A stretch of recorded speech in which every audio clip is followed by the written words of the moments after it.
On the board we can see we've got a calculation involving adding two sets of fractions. I've got 3/10, 4/10. Now let's remember the parts of the fraction we need to know. The top digit is known as the numerator, the bottom, the denominator.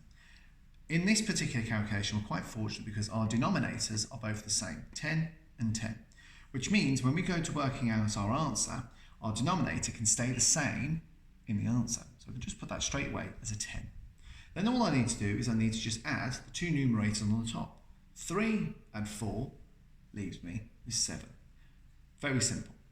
Now you might be thinking, well, that's really easy. What about if it was the case we didn't have the same denominator? So let's have a look at another one. 2/3 added to 3/6. We can see first one has 3 as its denominator, the second is 6.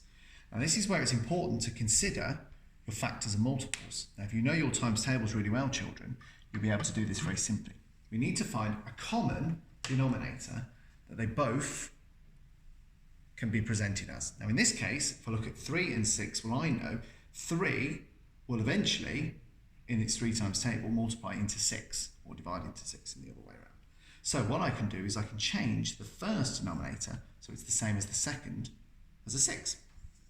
Now we need to show how we've done that. So in this case, I've taken 3 and I've doubled it, multiplied it by 2, to make it that 6 as the denominator. And whatever I do to the bottom of my fraction, I do to the top. So 2 multiplied by 2 leaves me with 4/6.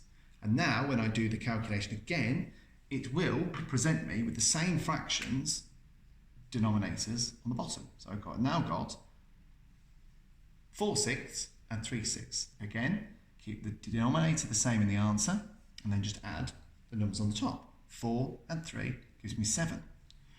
But now I've got another problem. This isn't a standard fraction because the number on the top, the numerator, is larger than the number on the bottom. Now we call this an improper fraction. So you can leave it like that, but it's always best to present it as a mixed number. When you're doing this, look at the number on the bottom, the denominator, and think how many times would my 6 divide into my 7? Well, 1 the whole time, which would be the same as 6/6, which leaves me with 1 left over. So I would do 1/6 remaining. So my answer giving me 1 and 1/6.